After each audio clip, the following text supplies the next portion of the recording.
আসসালামু আলাইকুম। আজকে সকালটা আমার একদম ব্যস্ততায় শুরু হয়েছে।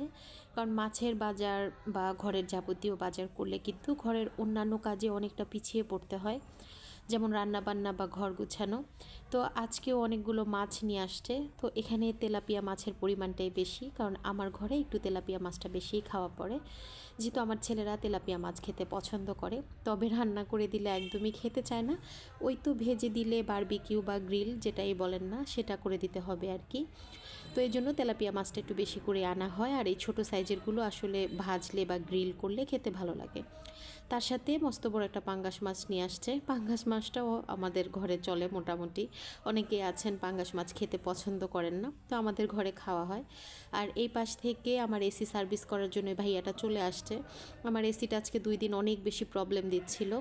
তো মাছগুলো খালার অপেক্ষায় রেখে দেওয়া হয়েছে, তবে পাঙ্গাস মাছটা আমি কেটে ধুয়ে টুয়ে রেখেছি পানি ঝরিয়ে। আর খালাকে বললাম আপনি অন্যান্য মাছগুলো কেটে নেন আর কি।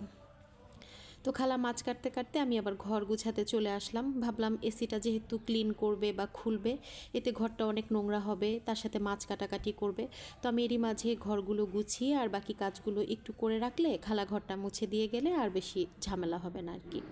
তো এর আগে আমি একটা ভিডিওতে একটা 3 পিস দেখিয়েছিলাম, যে 3 পিসটা আমি টেলরে নিয়ে যাব, সেটা আমি লেস দিয়ে আর কি সেলাই করব। তো ওই ভিডিওটা দেখার পর একটা আপু কমেন্ট করেছিল যে সেম একটা 3 পিস আপু নাকি অনলাইন থেকে কিনেছে। তো আমি কিভাবে জামাটা লেস লাগিয়ে সেলাবো বা বানাবো, সেটা যাতে পরবর্তী ভিডিওতে আমি আপুকে দেখানোর চেষ্টা করি। তো আমি তো আসলে খুব ডিজাইন করে জামা পরি না, যেহেতু বোরকার হেজাব পরি, তো নর্মালি জামা সেলাই করে নেওয়া হয় আর কি। তবে লেস দিয়ে পরতে পছন্দ করি। তারপরে এই যে এখানে আমি কিছু লেস নিয়েছিলাম 6 গজের মতো। এই লেসটা 20 টাকা করে গজ নিয়েছে। কতটা ভালো দেখা যাচ্ছে ক্যামেরায় ঠিক বুঝতে পারছি না। এই তো গলায় লম্বালম্বি করে লেস দিয়ে দিয়েছিলাম। যদি আপুর কাছে যেহেতু জামাটা আছে, আপু বুঝতে পারবে লেসটা কিভাবে বসিয়েছি। হাতায় লাগিয়েছি, আর এই তো জামার যে সামনের অংশটা সেখানে চারপাশে লাগিয়ে নিয়েছি। তো 6 গজ লেস আমার সম্পূর্ণটা লাগেনি। ওই ভাইয়াটা আমাকে 1.5 গজের থেকে একটু কম হবে আবার লেস রিটার্ন দিয়েছে আর কি। তো আপু যদি ভিডিওটা দেখে থাকেন তাহলে হয়তো বুঝতে পারবেন আর কি। আর হচ্ছে প্যান্টও আমি তেমন কোনো ডিজাইন করে বানাই না, তবে এটা প্যান্ট কাটিং করে বানিয়েছি।